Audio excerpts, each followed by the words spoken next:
Hey, Jen, how are you? Good, thank you. Awesome. So thanks for joining us. Yeah. Absolutely. Thanks for having us here. Thanks for coming and joining us here.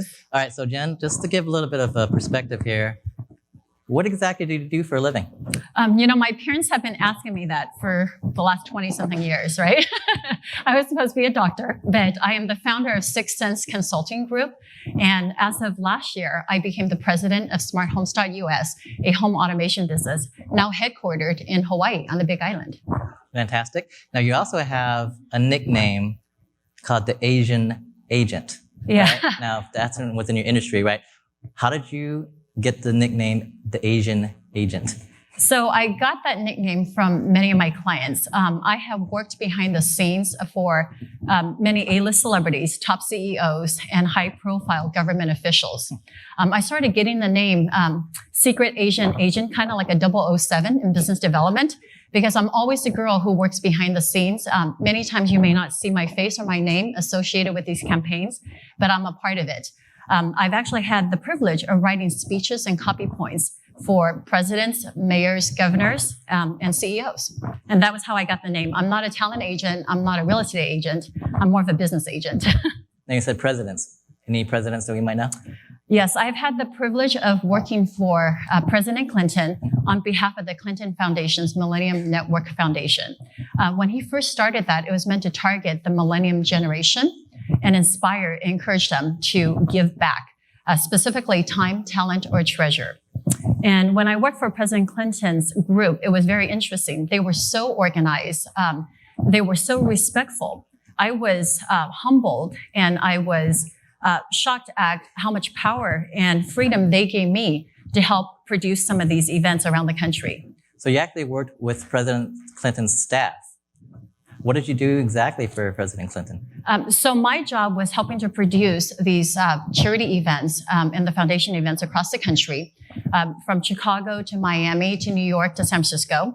And I worked hand in hand with his fund development director, who actually was a very young person. He started out in the Clinton Foundation as an intern, and then he became the fund development director. Today, he's a top agent for one of the top talent management companies in Los Angeles.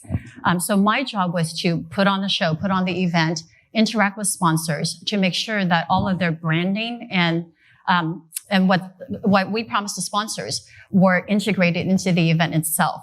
What I did not expect was an opportunity to actually work, coordinate, and manage the Secret Service.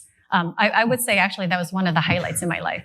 So you get to actually coordinate the Secret Service of the president. Yes, because when you work with the president, he would send the Secret Service to the event to assess the safety and security for the venue. And we go over the event flow of the itinerary in the day with his staff and his team. They check the whole venue to make sure everything's secure and safe. And then the day of, we present them with the itinerary. And from there, they determine where they would place themselves. And then they work hand in hand with us and our backstage team. Wow, that's pretty high profile. Yeah, that was something that I never, ever thought, being a first-generation Asian American, born to rice farmers, that I can actually get to that level of experience. And I consider it lucky. In the right time, the right opportunity, the doors opened. Okay, now you mentioned farmer. So that implies a very humble beginning. Yes. Tell me about your beginnings. Like, where did you come from in terms of like birthplace and being raised? So I was made in China, right? We're from Toisan. I speak great Toisan, but not very useful in business, as we know, but very good at the Chinese restaurants and in Chinatown, very useful. My parents wanted me to be a doctor. They worked odds and ends jobs, worked really hard to put us through college. I was lucky enough to go to Berkeley. And I was supposed to major in biology, but I learned very quickly that biology and chemistry did not like me. I tried really, really hard. The first semester at Cal, I actually almost got kicked out, but my parents did not know this. I was put on academic probation. I had 2 A's and 2 D's. And it was very clear what my calling was. The 2 A's came incredibly easy for me, whereas the 2 D's was chemistry and biology. I had the hardest time. I actually took both of those classes twice, and my best grade was a C+. And so I had a meeting with my counselor at Cal who said, you should really think about following your passion. Look at your strengths. What are you good at? I really didn't know any other path other than to become a doctor and to make my parents happy, because that was the expectation my family members put on me. That was also the expectation I put on myself. I didn't know how else to make them proud. Back then, we didn't have as many options. We also, being first generation Asian American, you don't know a lot about all of the different job opportunities out there. We also didn't have any bridges to cross over politically, socially, or economically. So it was just within our own circle. So at that time, I took a hard look at myself, and it was really, I felt incredibly disappointed that I had to abandon my goal of being a doctor. I took an internship at KPIX because I knew that I had a love for media. I knew I had a love for business, and I knew I had a love for politics, but I didn't know exactly where that was going to end up. And it was my internship at KPIX that completely changed my world. At the same time, I met this amazing woman named Rose Chung, who introduced me to the Miss Asian American pageants, and I became involved with that. My father was the one who kind of made that connection, and that completely changed my life. So Rose Chung was walking and wandering around here somewhere. You were then part of the Miss Asian Global Pageant Yes. Court. Do you mind telling us about what circa year this was? 1997, I believe. I was 19 years old, I think.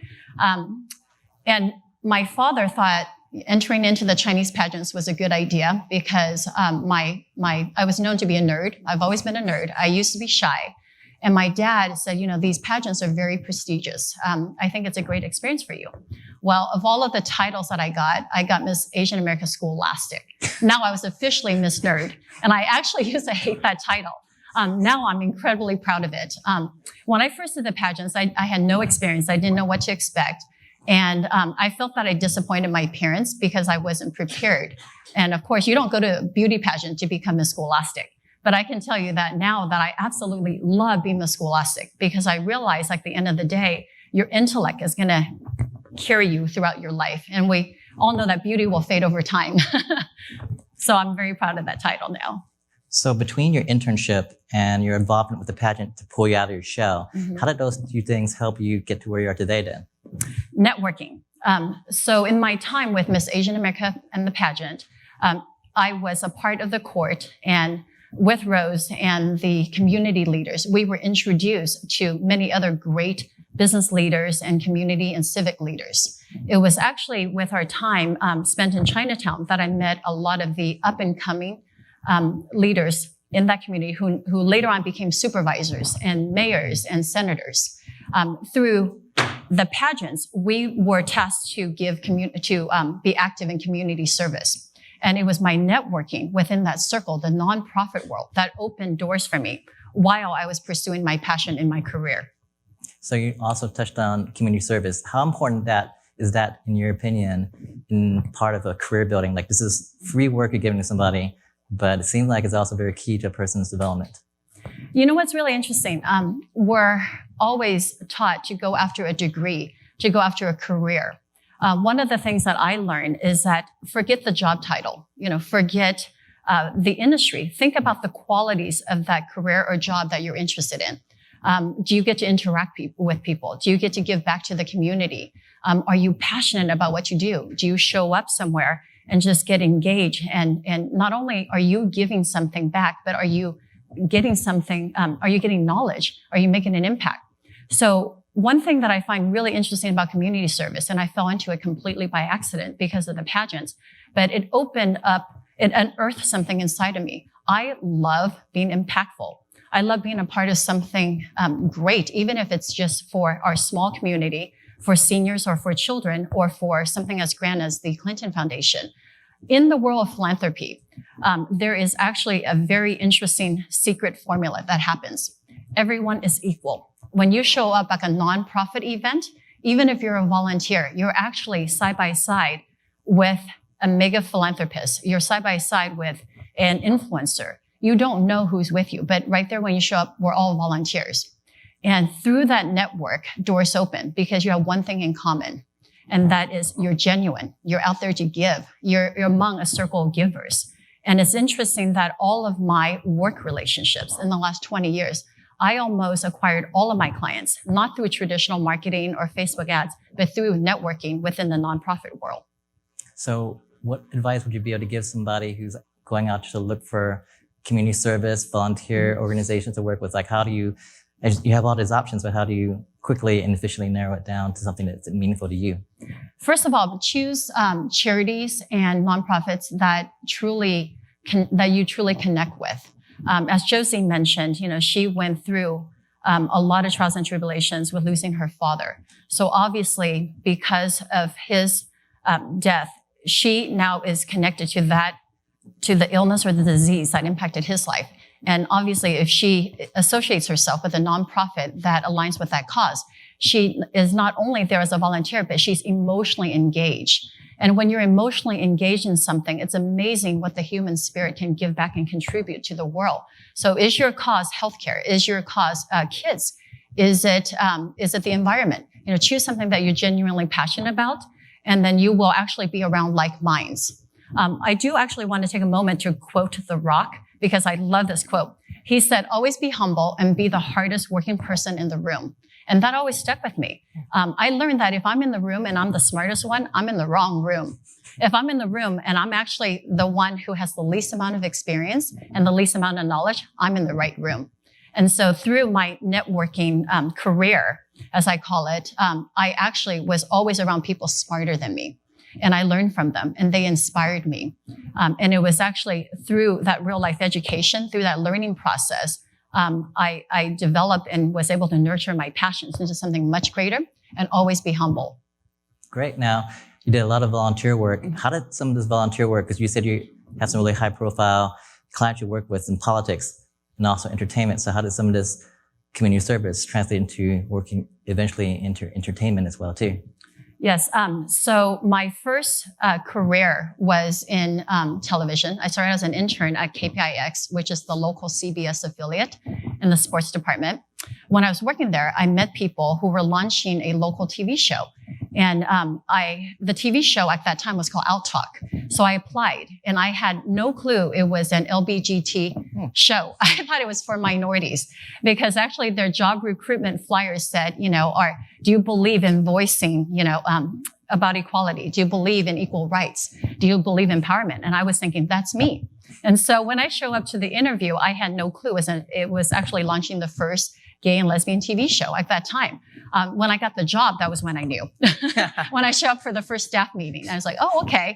I didn't know how to break this to my parents. Not only was I not going to be a doctor, but now I am the face of the first LGBT TV show in the country. But that experience was amazing. And so being engaged in activism and community service, it was very interesting. It was the time when cause-related marketing started to surface in the corporate world. And through my experience with nonprofits, while I was working in my corporate job, I started bridging the gap between the two worlds. And I said, well, I know that Nike's giving a lot of money to these communities, and I know this market's important to them. And guess who's buying their shoes? They should give back to this cause. They should help kids. I know for a fact that Red Bull's making a lot of money off of extreme sports. They should get back to this cause.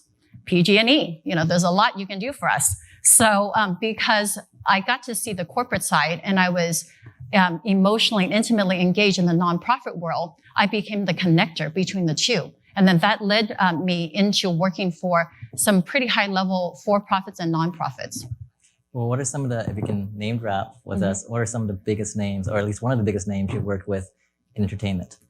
So when I kind of rewinding back a little bit, after television, I fell into radio.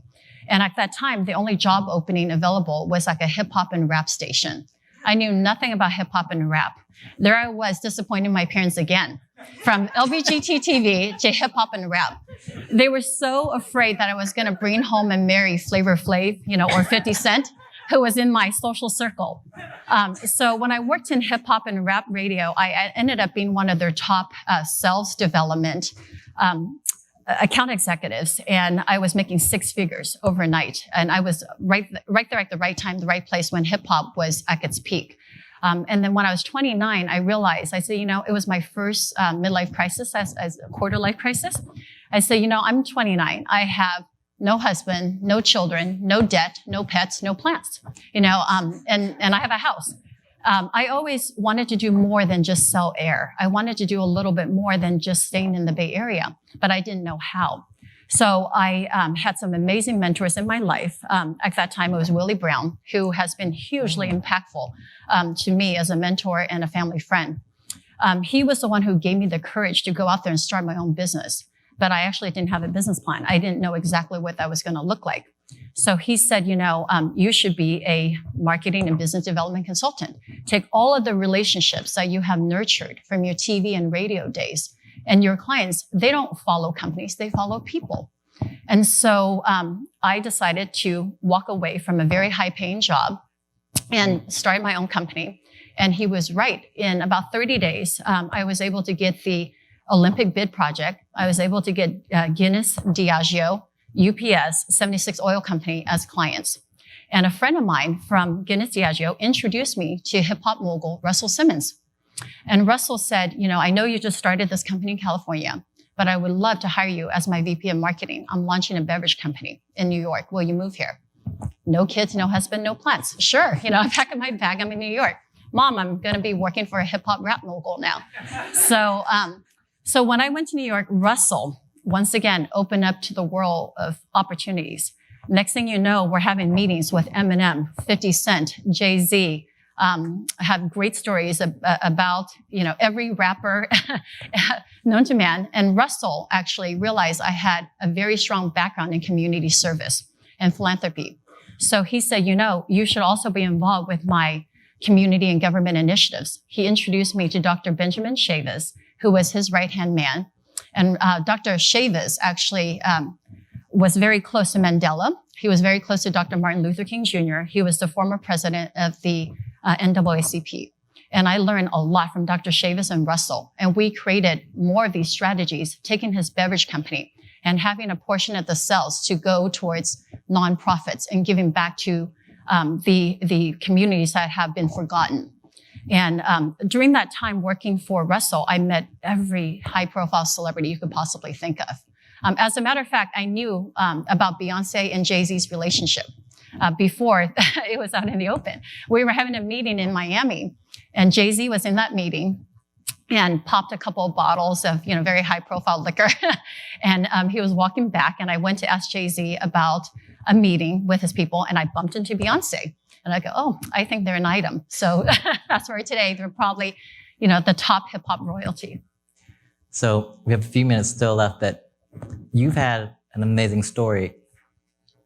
Is there if you could go back, was there any failure or anything you regret that if you could have a do-over, what would it be? I've had a lot of turn back moments. There have been these points where I look at myself in the mirror and say, am I doing the right thing? I disappointed my parents. They still don't know what I did for a living. They just knew that they didn't want me to marry a rapper. That was their greatest fear. So I had a lot of turn back moments. And I've had my parents, and I had relatives who said, don't be like your cousin, because she's a bad influence. She works for gay TV and she hangs out with rappers. So yes, I've questioned myself and my goals and my path many times.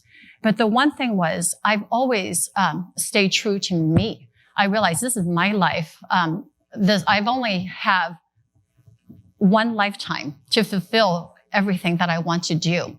And I realized more so now I'm 47 now, more so in my 40s and my 20s, that time and health are the two things I can never buy back or get back. So you want to spend those 20s and 30s wisely. Don't give it to the wrong people. Invest in yourself. So the one thing I'm very proud of, even though I've had a lot of times where I question myself, was I've actually always had the courage to continue on my own path. Not always have a clear direction of what that job path meant or what that career path meant, but I always knew the things that I love. I love learning. I love giving. I love building. I love the art of business. I get such a high and inspiration, a burst of energy when I can be a part of something great and build and actually made a big difference. Sometimes these are little companies. Sometimes they're big companies. Been involved with a tech company that later on got sold to Amazon. I was a small part of that. So by staying committed to myself and investing in me, I knew that passion combined with purpose and giving myself time each day to do something towards that passion and purpose, it equal to progress. And if I have those three things, passion, purpose, and progress, meets opportunity, that equals success. I don't consider myself successful yet, but I do consider myself successful in life, not necessarily in business, because there's a lot more I want to do, but I consider myself wealthy and successful in life because I get to live in the Bay Area and Hawaii, and I love the people I surround myself with. I wake up and I'm a student of life, and I get to live out my passion every day, and not many people can say that. And you have your husband and your 2 kids right there, so you have that too now. Yeah. So. And I'm done. That's it. 2 kids, we're done. Yeah. Any last bits of words of wisdom before we finish up here? Always stay true to yourself. It's okay to not know who you're going to be or what you're going to be in your 20s, your 30s, or your 40s.